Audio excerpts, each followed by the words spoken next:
So, welcome everybody to our channel. We have a very special guest, and I don't think he needs much introduction, but it's Froggy from Estes Quest. And welcome, Froggy. Hey guys, hey everyone, thanks for having me here.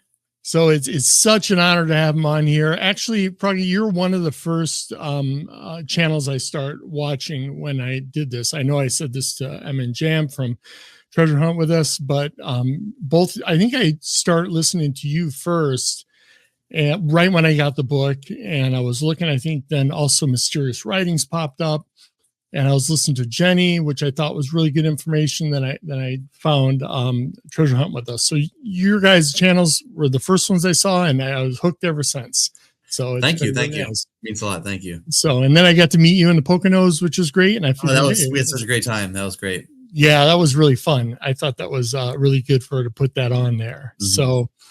So you cover a bunch of stuff on your channel. You like I said earlier, you started with TTI. At least I started watching you with TTI. Yep. And then you're doing Beyond the Map's Edge, Justin Posey. Correct. And you also had Justin Posey on your show, which was yes. really great. And another one, Chad Bird's, his Treasure Quest. Treasure, yeah, that's right. Yeah, got it right there. I haven't looked into any of the other ones because, not that I don't want to, it's my bandwidth is only so much. Right. And I get confused really easy when I start like swapping different treasures out, and it just drives my head crazy. But you also have done your own. You have Estes Quest 1, 2, and 3, right? That's right. Yep. 1, 2, and 3. Yep, 3 down. So how did that come about? That was really great. So I started doing those, hiding a 1 ounce gold coin across the U.S. And I started doing that before I got into TTI. I had just come off of participating in a New England area hunt called Project Skydrop, and I said I had so much fun, I'm gonna do one myself, thinking that, hey, everybody did this one, and now there's not going to be any hunts going on, so maybe people join mine.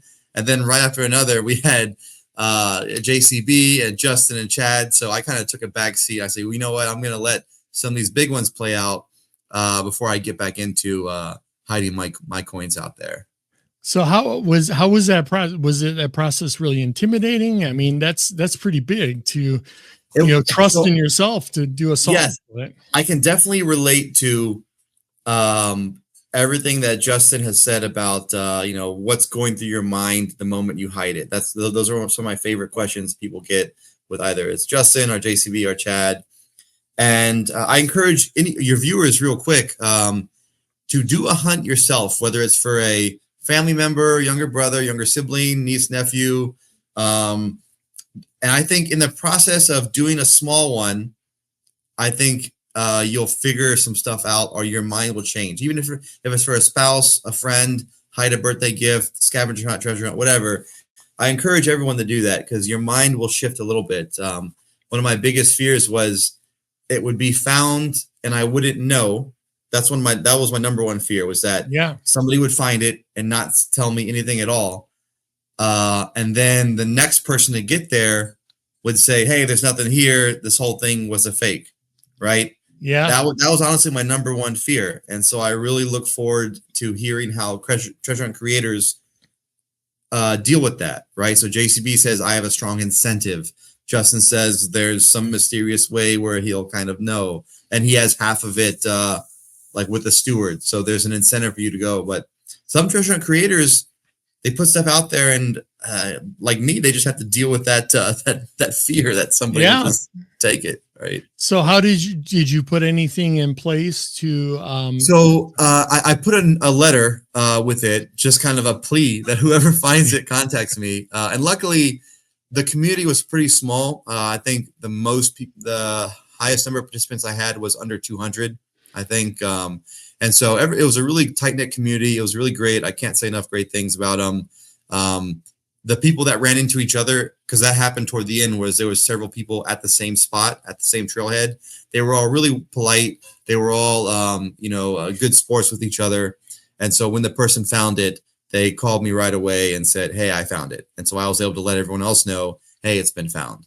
Oh, that's good. That's really Yeah. good. So, how did you determine where you're going to hide it at? Because you're on East Coast, I'm assuming, Yes. right? So Yeah. this is information I tap into with JCB. Is I looked number one for the most remote sections of the East Coast. I look for low population density areas. I look for heavily wooded areas, and then I tried to factor in public land into that. Yeah. And so that Yeah. kind of gave me certain areas in the East Coast where not a lot of people go. I tried to avoid the big hunting areas, and of course that were public land. And so that gave me several swatches of where I could put. And I do believe that almost every single treasure hunt creator thinks about a similar process for that. I think Justin has. I think JCB has, especially with his AT box and his Pokemon box. Yeah. So that sort of helps in your solves, then, right? Being that you've personally hid one yourself and written the clues and everything like that, it probably puts you in the same mindset, right? I think it gives a little bit of a leg up, but I think anybody that does a couple boots on the grounds, they'll know when you're driving from point to point, you'll look out and say, man, this area is pretty secluded. Or you're driving past Walmarts and Kohl's and Burger Kings, and you're like, this area is not as secluded as I thought, right?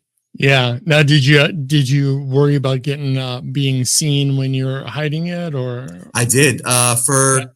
I'm trying to think. So I've hid three. The one I hid in West Virginia, it was so secluded. The trail was very hemmed in, to use a Pokemon word. Yeah. I wasn't worried about visibility at all. The one I hid in the Mojave Desert, that area I was super paranoid because it was so open. I mean, it's a desert, really wide open. But I actually went Thanksgiving morning at like 4 a.m. and got there right as the sun was rising. So I was pretty confident that nobody was around. My thing I was looking for was dust trails. If any vehicle would come, I'd see a dust trail. Yeah. And so I didn't pass anybody leaving Vegas. I didn't see any cars on the road for like an hour. So I was pretty sure I was alone. But then the place where I hid in the East Coast in Tennessee, I was like an hour and a half south of Knoxville. I heard dogs. So I know really? there was a hunting area next to where I was. Yeah. And they were barking. And so in my mind, I'm like, man, and I'm running through all these crazy scenarios. Like, is a dog going to pick up on my scent and sniff out this coin somehow? Is he right? And I was running through all these things. So I did one last change. What I did last minute was, in my head, I don't know much about raccoons, but I was like, well, if a dog trees a raccoon, they're going to run up near a big tree. So I looked around the area I was at, and I tried to make sure I wasn't near any big trees. That was in my mind. That's what I was thinking. That's great, because I know when we've been boots on the ground, and when you hear voices and people, it's really hard to tell how close they are. Yeah. And because we're wondering if people are coming, and we heard people and we couldn't see them, and it was like 10 or 15 minutes later we saw them coming over a hill or something. So it's really plays tricks on you when you're out there. It does. Yeah. So do you plan on doing another one anytime soon? I do. I have little, honestly, I take a lot of inspiration from the Discords where people are trying to figure out the clues in JCB's book. People are trying to figure out all these different ciphers. And I'm taking notes. I'm like, I might put this for my own use later. I might tweak a little bit, but I'm always taking notes for like good cipher ideas or good clue ideas for whenever FC's Quest 4 comes out. Yeah, well, I'll be looking for it now. So that'll be good. So I wanted to talk to you about a couple of your solves, because right now I'm really focusing on, the lion's share with my wife and I on Sundays.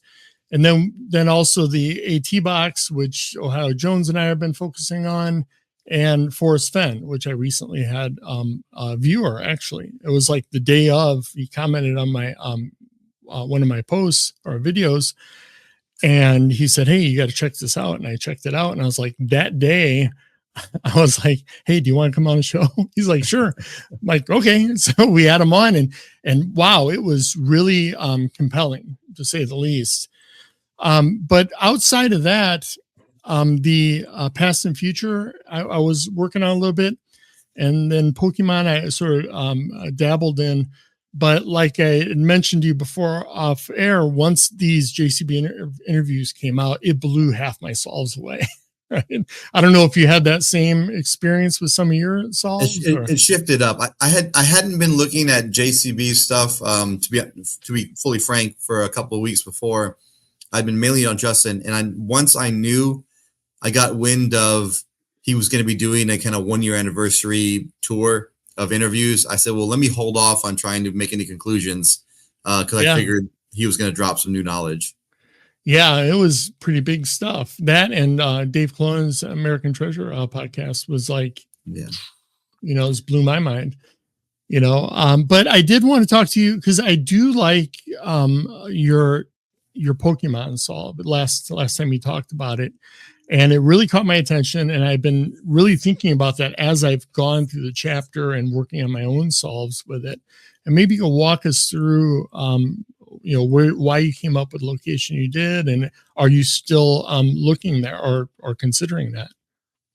Sure. So I can I did a refresher. Obviously I knew I was coming on tonight, so I did some refreshers, and my mind is always changing. Sure. I want to say the word evolve, but evolve kind of hints that it's getting better. I don't know if it's evolving or devolving, right? It's always in a state of flux, and so and I'm always influenced by what I hear, by what I read. So as of right now, the main thing that leads me to Tennessee is I try to think of, especially from JCB's recent interviews, is this should be a sort of approachable one. It feels like, he's not trying to be super clever and not trying to like be really obtuse. So I'm thinking, okay, there's got to be a sort of clear way to where to start. And so I look in the book and I see that, he spends a lot of time talking about, he spends a lot of time talking about the box, right? That's kind of the introduction to it. He talks about his journey. Mm-hmm. He talks about New Orleans. And then finally he starts his story. And from what I gather in his interviews, the clues are hidden from the story. So there may be some kind of contextual clue in the text before the story. But to me, I'm really looking at page 217 in the original hardback, right?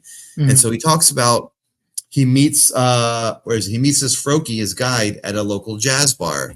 And so I'm like, okay, we've got to find the jazz bar. This is kind of the beginning. He spent all that time talking about New Orleans. The most logical thing to do would be to start in New Orleans, right? I mean, and a lot of people have done that. And I've seen some great solves.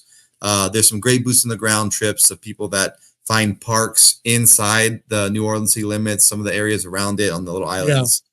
But to me, that area just seems really prone to flooding, to the levees. Yeah. And it's really popular. I mean, people are always visiting New Orleans for all kinds of reasons. Yeah. The parks. So I'm like, okay, if Jazz Bar isn't New Orleans, where else could Jazz Bar be? And I look for cities that have a strong connection to music in the South, right? The region that his circular journey is, and Nashville pops out to me. And then from what I know about when I was doing Estes Quest 1, I know about there's some areas in southern Tennessee and not just southern Tennessee, but the southeast along the New North Carolina border that are really remote, really wooded. Not a lot of people go there, and it's public land. So I'm like, okay, well, if it's not New Orleans, let's go ahead and look in Tennessee. I was like, there's got to be something Buffalo. There's a Buffalo River, which runs through the middle of Tennessee. I'm like, okay, because the next big thing is, for me, one of the next big things is when he's having this discussion with Froggy, and Froggy brings up, we won't see any Bouffalon either. It just seems kind of like an odd thing. I mean, the Mastiff, everyone talks about the dogs on the sign. Right, and I agree with that. I agree with the Moss Mastiff being a no dog sign, right? I think that kind of makes sense. I think that's a good, something easy John would give us to know that we're on the right track. But the Bouffalon thing seems odd. I'm like, okay, where's their Buffalo?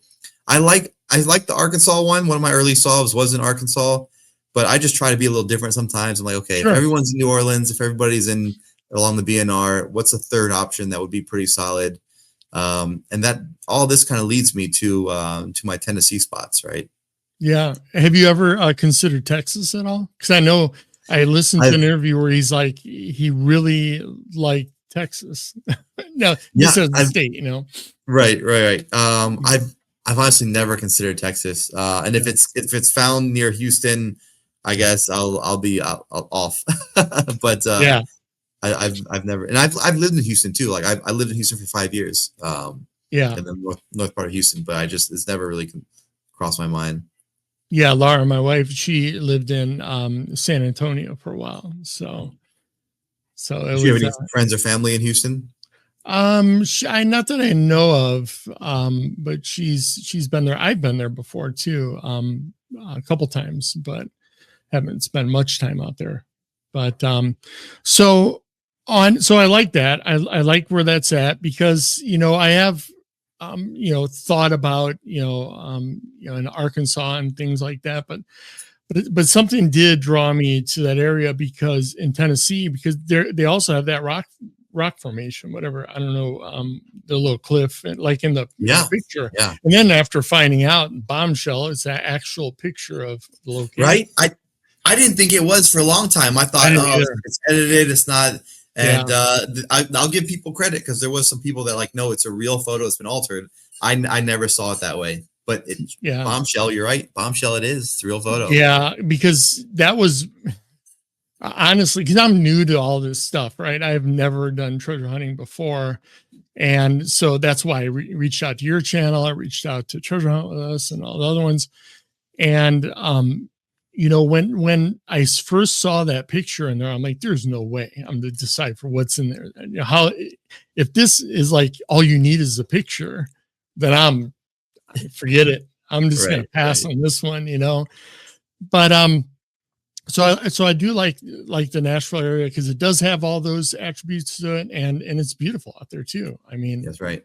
But speaking of beautiful, Appalachian Trail Box, originally I thought it was in North Carolina, and on your interview, which wasn't that long ago, before the other three came out, John said, a lot of people assume that the treasure must be hidden in North Carolina, but he wants to remind people that Appalachian Trail is a big place. So he didn't say it wasn't there, but he also didn't say it was there, even though he did call out Yellowstone for Forrest Fenn. Just want to know your thoughts on that. Yeah, I pair that comment with the other comment he made. I can't remember the name of the podcast, but it was a podcast where he was on with maybe you'll know the one. He's on with a bunch of other people.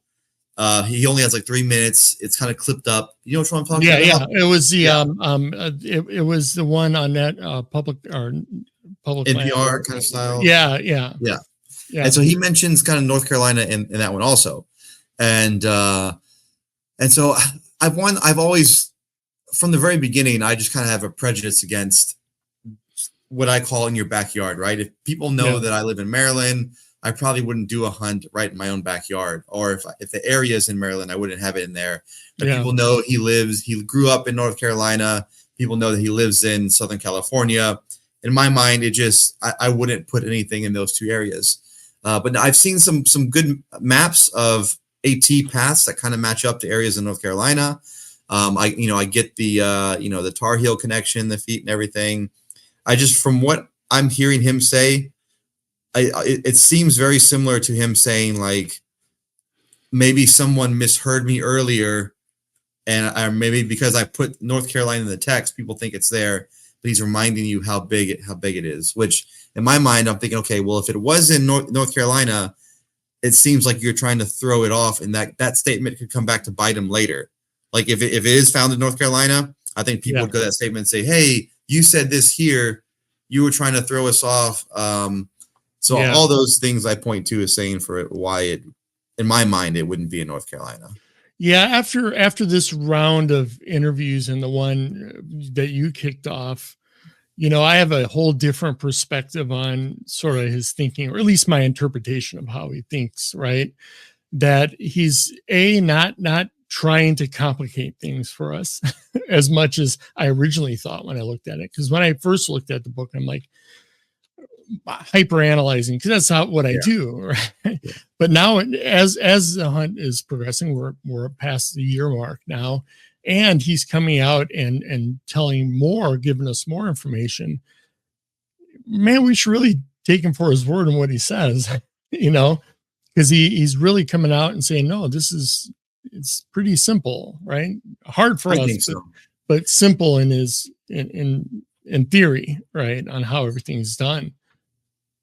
I think so. I think that's going to be a key. I think the first person who finds a box, I'm not going to be shocked when they say, "Oh, how'd you do it?" Well, I just took him at his word, and I looked at these, and that's the way it was. I mean, I'm now looking back at. That's why I really like the whole mass boss stiff and being the no dog sign. I think that's a great example of a simple clue. I don't think maybe they're not all that easy, but I think that there's some, like, for example, the raccoons in the tree, right? He talks about it's an obstagoon or it's a raccoon.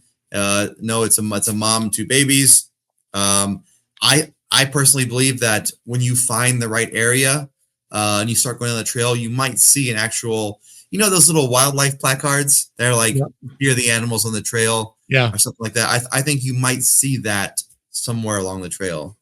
And that's really why it's important to get boots on the ground. He said it before, and ever since we start going boots on the ground, it's changed a lot on how I look at things, But that being said, though, we shift to the Appalachian Trail Box. There's a lot on that map. And by the way, when he said all you need is a map, my heart is like almost like ended the interview right there. Same. I really wanted there to be something in the text. Yeah. Yeah. And because then I thought, and I had to listen to all of them over and over again, is saying that, about the map. And then when he drops the Little Rock Pond, well, he didn't say Little Rock Pond, but Dave Plona sort of set it up in his podcast. And then he mentioned, well, some people have already identified a trail that's off trail.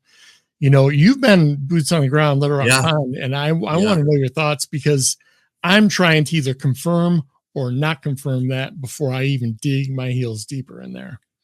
So I still, after everything that came out, if you were to ask me the one spot, I believe if I had to put my money on one spot, it's at Little Rock Pond.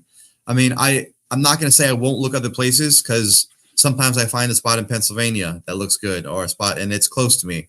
And so, going to Vermont it's a big time commitment. So, I'm not going to say I won't go other places if they look compelling, if they're close by, but I still think that Little Rock Pond is probably the best spot. There's a lot of challenges with that area though, man. It's, the trail is rough. Vermont gets a lot of rain, a lot of precipitation. One of the locals up there, I don't know if it's true or maybe he was pulling my leg, but he says, a nickname for Vermont, they call it Vermud. I don't really. Yeah, I haven't heard it. He could have been joking with me. I don't know. But the day I went, it rained 2 days before, and the trail was still muddy up there. Really? Yeah. And so I went in the summertime. The flies were so bad. I remember your video. The flies were so bad, and the undergrowth was super thick. So in my head, I'm like, I got to go back in the fall or in the spring when it's died out and you can see in, because it was really hard to see off trail, which I believe that this thing is off trail. So you're gonna have to find the right spot to go off trail, and it's gonna be tough. And so I think that's why, it's a great spot. Like, it's easy to find the map, it's easy to find the right trail, but where, I mean, it's tough. Yeah, because he said that, people are 100 to 200 feet off, but I start thinking about that statement. Well, you could hike 4 miles and at some point be 100, 200 feet off. Yeah. I mean, and not being able to know where, or if you're the person that was close to it, I think is fair game. And I think it's still, just because he said that, I know some people are saying, or I've heard that, it's going to be found soon now because people are close, but you have to know you're close first. Right. And you're talking 100, if you snap 100-foot radius, right, and do a circle, you're talking almost an acre, right? It's tough. Yeah. And then you go to 200 feet and you double that. I actually got my Vermont map in the mail today. Oh, nice. There you go. That's nice. I'm digging into this, and if it came today, and I want to look into that, because he said there's 3 different ways to interpret this map. Mm-hmm. I'm assuming that the trail is one of them, and that I'm assuming too.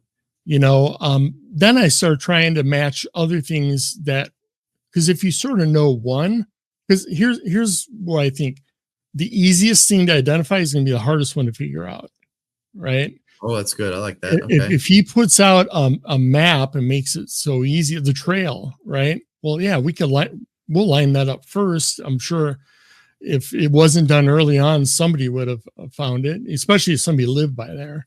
Right. And so now it's going to be harder. Whereas if you took maybe a different path, although harder to find, the spot will be a little easier because you found it through that way. I don't know what your thoughts on that. Yeah, I think similar to yours. The trail that matches up pretty good. And I think not only with there's 3 different paths, 3 different ways to line it up, but I think he says something to the effect of, the way I understand it is the 3 different paths have a different level of specificity or exactness. Yeah. Right? Yeah. Right. So I think the path, okay, good. I lined up the path, but where on the path am I looking? Right. I don't think it's at the little X that's there. The second thing is the symbols. The symbols that might bring you to a really exact spot, but what's the correct interpretation with them? I've stared at these symbols for so long. Oh my gosh. I'm gonna spend some more time trying to figure it out. The third one that I'm thinking about is, and I've heard a few different things, right? I've heard that it's the crinkled edges. I've heard there's images in the edges. That's the third way. I've heard there's something behind the compass is the third way. For me, I think the third way is the lines. I think there's something to do with the lines. I don't know if it's intersection. I don't know if it's numbers or words in the lines. But to me, the lines matched up with, there's 3 little arrows on the map too, right? Yeah. I put bigger arrows over it just to help me visualize it. Something with that. I think that's probably your best bet to get the most exact. Because I think this, if I understand you right, this might have been what you were hinting on. The hardest thing to find first might be the one that's the most exact. Yeah. It's something like that. Yeah. So I think the map, pretty easy to understand, identify, but it's the most vague. It's, hey, somewhere in these 3 or 4 square miles, there's the box, right? Very vague. Big area. Yeah, big area.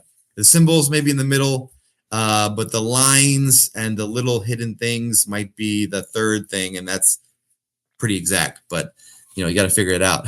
Yeah, I mean, I lose my keys in my house and I can't find them, and that's only like 2,000-3,000 square feet. Right. Yeah. The whole acre. I'll lose something in the fridge, and the fridge is even smaller. Yeah. And I know I put it in there. Exactly. What about the coin? Because before these interviews, again, I recklessly discounted the coin as being a part of it. I don't know why. I thought maybe, Seth Gould did this as like a mechanical movement or something on how to open the box, whatever. I don't know. I never really put it in play. Shame on me, because I could have been focusing on that too. So what are your thoughts on the coin? How that comes into play? The coin for the AT box is so frustrating to me. I'm sure you might have the ability to show it as a graphic here later, but I'll show it really quick on the camera. It's a straight line. And in a way, it makes me smile because the simplest box, which I really believe that this box is the one that he intended to be found first. Some people say Pokemon. We can go back and forth, but to me, it's this one. And it should be simple. It's classic. It's a treasure map. Find it. And then the coin that relates to it is just like an arrow with a little hook on one side, right? I'm like, there's not much to go off of this coin. The other coins, they have, angles. They have squares or circles. There's more to them. But this coin, I'm like, but I do agree with you. I think that I've come to the realization that, John's kind of basically confirmed it, right? Tongue in cheek, kind of confirmed it. Yeah, I think enough for me to change my mind. And mine was pretty animate about it not being, to the point where I just totally discounted it, right?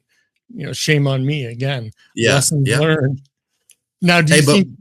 Go ahead. No, I'm saying you said shame on me. I'm saying, hey, but we're flexible, right? We're not digging our heels in. We're adapting. We're flexible, so that's good. No, you just got to take your loss and move forward and pivot. I mean, that's how it's done. Yeah. Do you think each coin represents a different plays a different role in the solve, or do you think Yes. they all are pretty? Yeah, I think I do Yeah. too. You know, at first I was like lining them up on a map and seeing, okay, if one, because he did say if once more than one box is found, it'll be easier. And that then my head just immediately went to, well, maybe these coins are what tells where the next one's at. If you placed, because when I look at the coins, I also look at it now as when I look at pictures in the book. If I can't discern anything from it through a physical hard copy of the book, it's not fair game for me. You know, early on, I did a couple of videos on and really dove into the granular aspect of a high res picture. And I personally don't think that JCB originally intended to have an ebook. So if you can't figure it out without Photoshop or high res, then I just don't put it in play for me. Same. So without that being said, with the coin, I sort of take it as the orientation that it is in the book. Pretty loose. So I guess I could probably shift on that one a little bit, but I initially look at, like, when I, line them up, the orientation that is in the book, and try to go. I haven't dove too deep into how they all come into play yet, because I have to do baby steps or my brain's just going to go, and get thrown off by it. But yeah, I'm, finding out those are in play. That's big, Huge. Yep. So I know we're coming up on a little bit of time here, but I do want to ask you, what do you have planned next? You've done all this great stuff. Heck, you even did a donut eating contest, which I was like, man, that's 20 years ago. I would have totally been down for that. But now I'm not doing that at all. Yeah, I'm finally able to laugh about it now. Later that day, I wasn't so much in laughing about the donuts. We don't realize how hard it is to do that. Yeah. Yeah.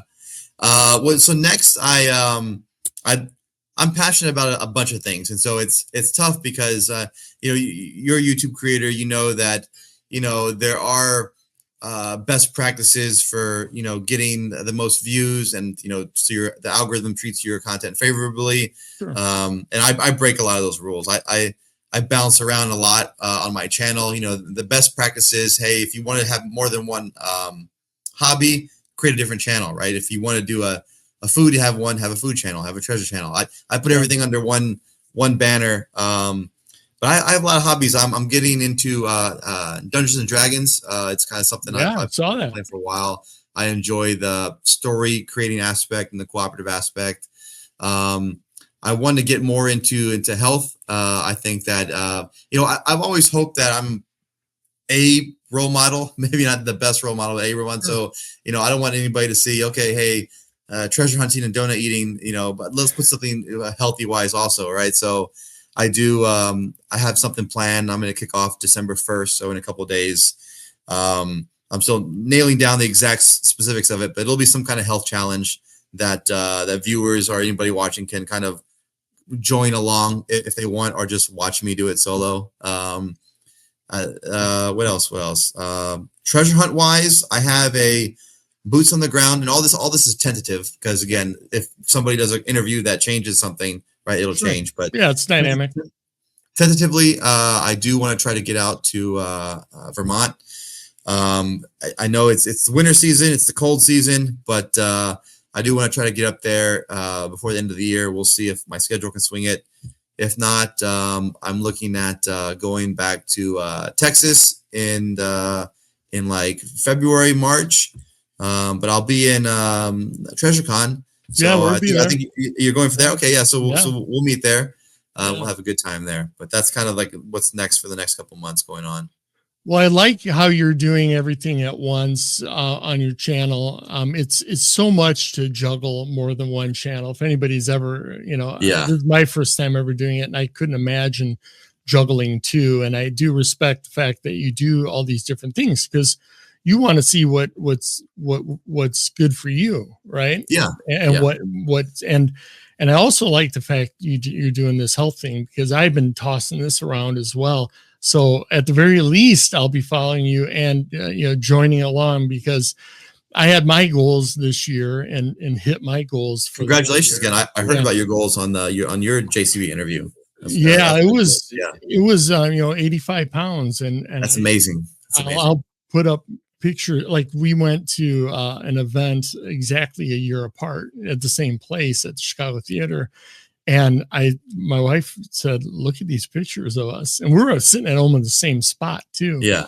And I was like, oh my gosh, this is crazy. And, I had somebody ask me about it at Poconos, and I was like, yeah, I was thinking about doing a video on it. And then I was like, yeah, I don't know. But, over the wintertime, maybe I'll do that. It's a positive message. It's a positive message. It is, because it's life changing for me. That's right. I mean, I was at like 360 pounds at my worst.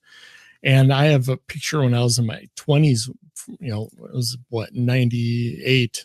And I was like super fit and everything. And that was like 30 years ago. But, hearing those stories and knowing that it's not that difficult to do if you put your mind to it, to me, is like, I get inspired just by thinking about it.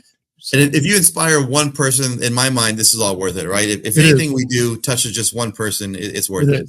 Yeah. And then looping treasure hunting right in it too. Yeah. Well, that's good health, right? You get out there, get fresh air, taking walks, hikes.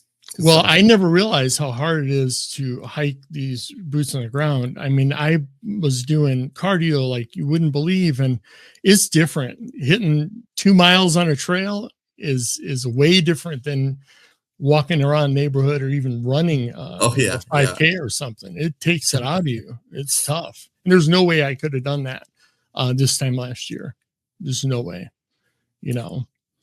So, well, thank you, Froggy, for coming on. I understand, it's when this video drops will be Thanksgiving. So a happy Thanksgiving to you and your family. And also to you and your family. Yeah. Thank you. Appreciate it. Everybody watching, happy Thanksgiving. Yeah. Yeah. And I really appreciate you coming on. All right, man. Thanks for having me. Thanks, Froggy.